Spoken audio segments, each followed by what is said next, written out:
Video ini adalah video lanjutan dari video kapan saat yang tepat membeli saham. Kalau di video sebelumnya saya membahas tentang membeli saham ditinjau dari faktor makroekonomi, di video ini saya membahas membeli saham ditinjau dari faktor sektor industri.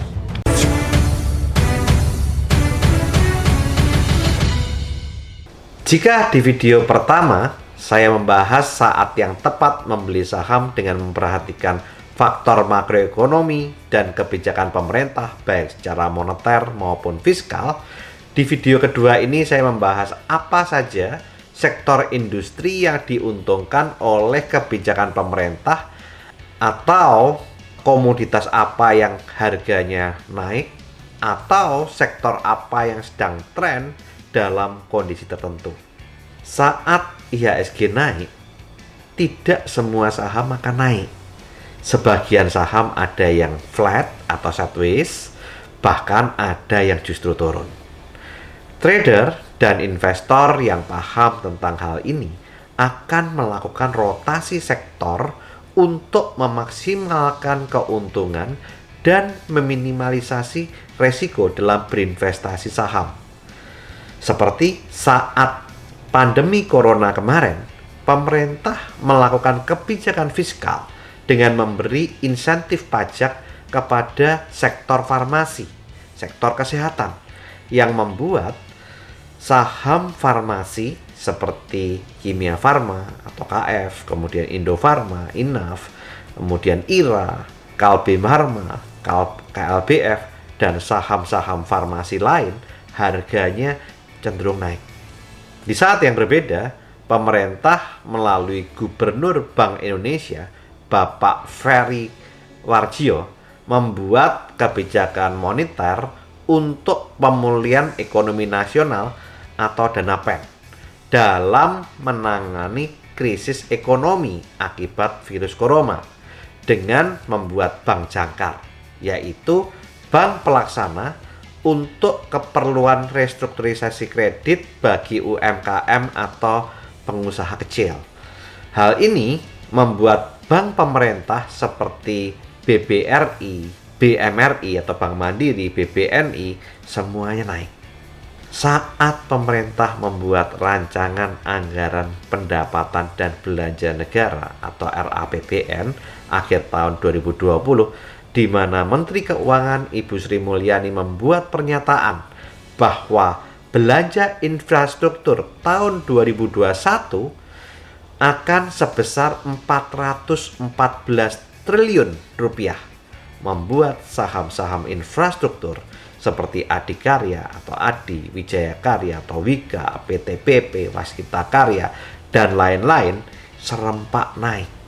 Demikian juga saat harga komoditas naik, seperti komoditas CPO naik, itu membuat saham Arsa Argo Lestari atau Ali dan London Sumatera atau ASIP kecenderungannya juga naik.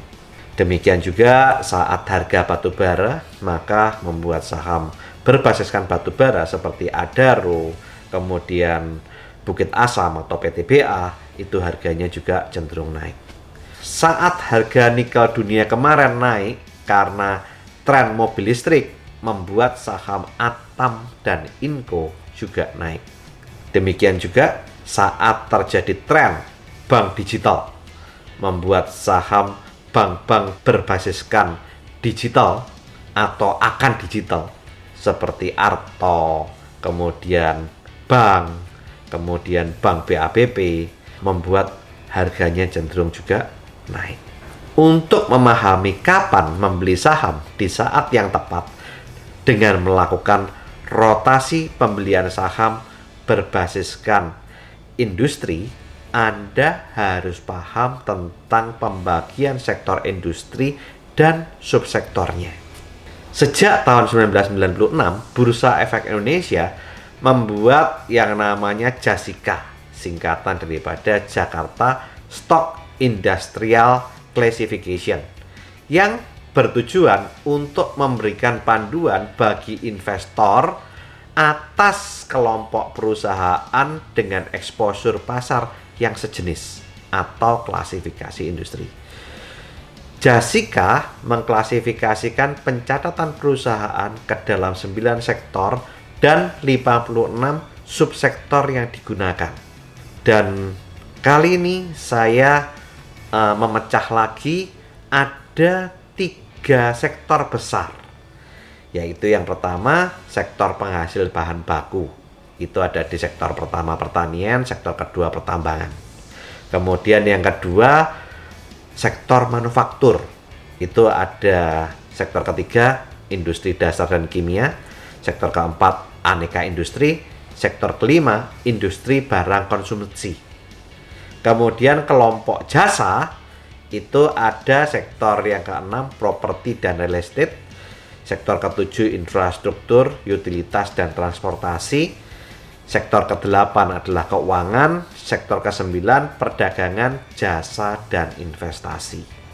Nah, mulai 25 Januari 2021 tahun ini, Bursa Efek Indonesia mengimplementasikan klasifikasi baru atas sektor dan industri perusahaan tercatat yang bernama Indonesia Stock Exchange Industrial Classification atau disingkat IDX-IC. IDX-IC membagi klasifikasi perusahaan tercatat lebih detail ke dalam 12 sektor, 35 subsektor, 69 sektor industri, dan 130 sub-industri. Yang pertama adalah energi.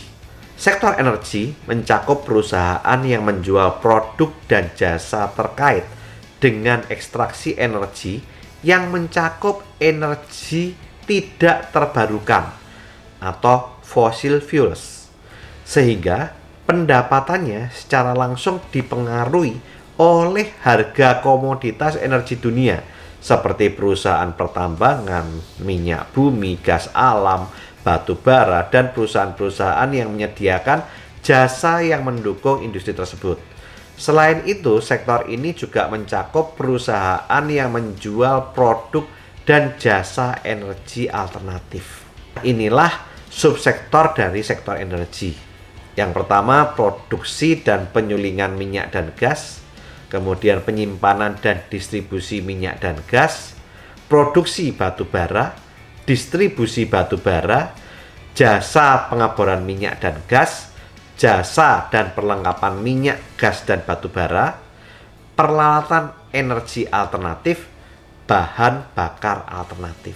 Sektor yang kedua adalah sektor barang baku. Industri barang baku mencakup perusahaan yang menjual produk dan jasa yang digunakan oleh industri lain sebagai bahan baku untuk memproduksi barang final. Inilah subsektor dari sektor barang baku. Yang pertama barang kimia dasar, yang kedua barang kimia pertanian, yang ketiga barang kimia khusus, kemudian material konstruksi, wadah dan kemasan, aluminium, tembaga, emas, baja dan besi, logam dan mineral mulia, logam dan mineral lainnya, jasa dan perlengkapan pertambangan, kayu, kertas, produk hutan lainnya. Yang ketiga adalah perindustrian.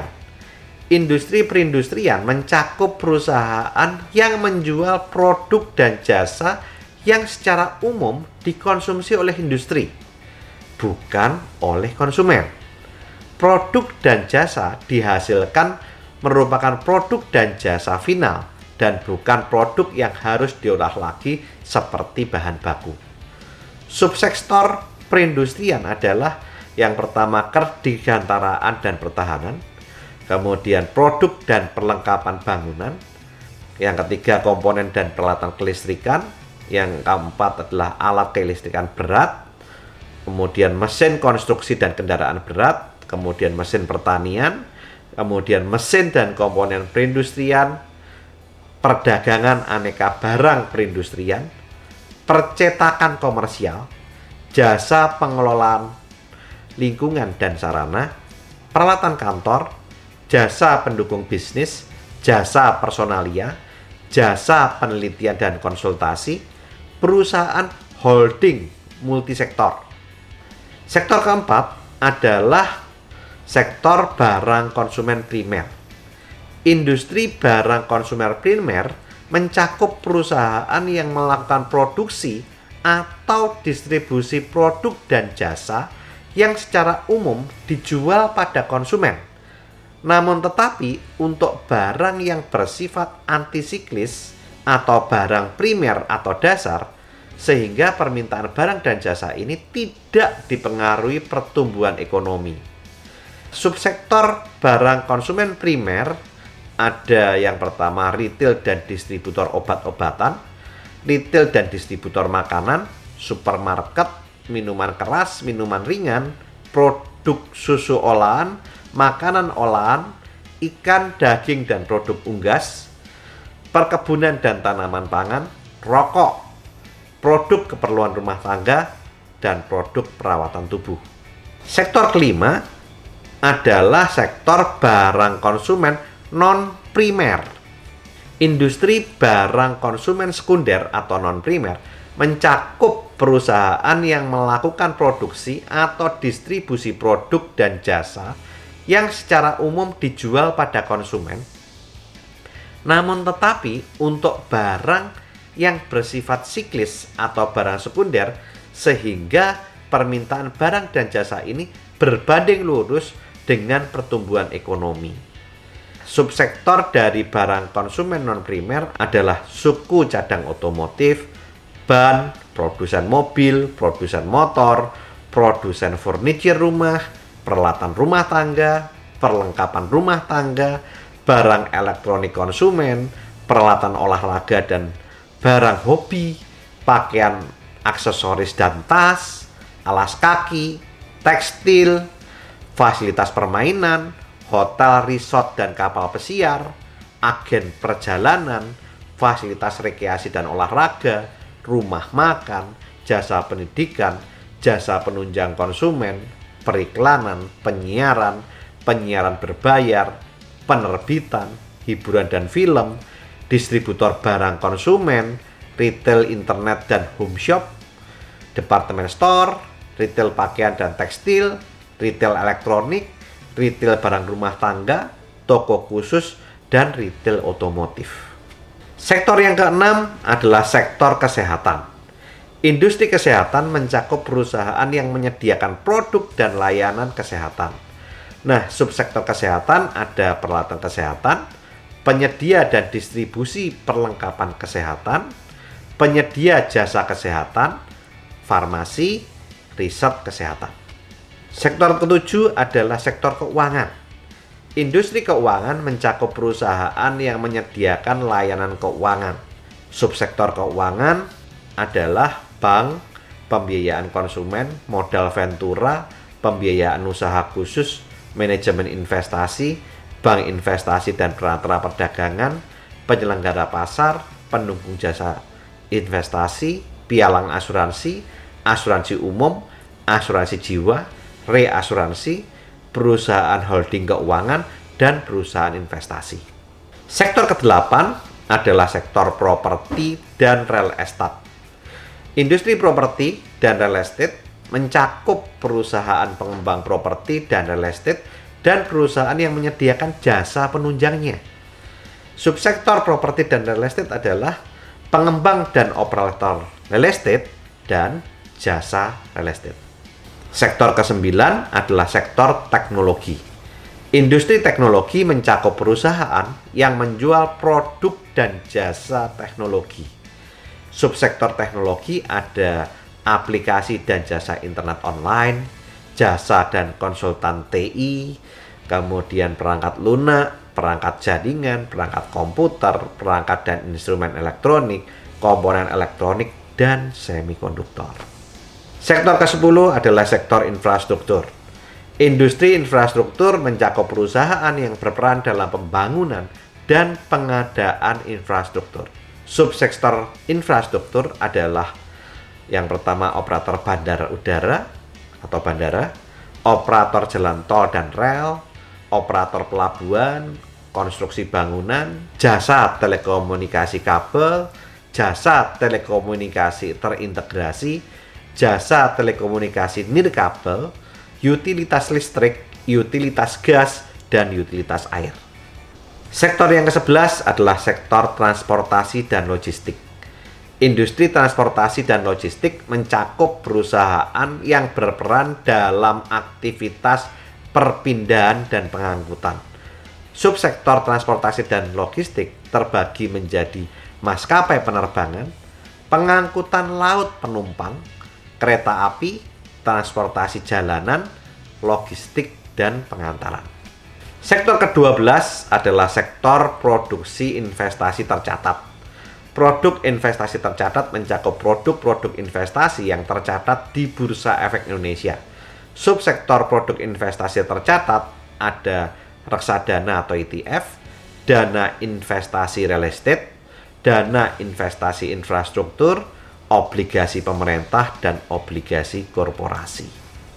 Memang untuk memahami pembagian sektor industri mungkin tidak bisa dengan Anda hanya sekali mendengarkan video ini. Sehingga kalau Anda belum paham, Anda bisa putar kembali video ini beberapa kali. Ada beberapa subsektor industri yang mengalami kenaikan atau fase bullish saat ekonomi sedang bertumbuh, seperti sektor atau subsektor otomotif, kemudian infrastruktur, dan properti. Tapi ada juga beberapa subsektor industri yang bisa naik saat kondisi ekonomi sedang mengalami stagnasi atau bahkan turun, seperti barang primer atau dasar, sehingga permintaan barang dan jasa ini tidak dipengaruhi pertumbuhan ekonomi. Apapun kondisi ekonomi yang ada, barang sektor primer atau dasar ini selalu dibutuhkan.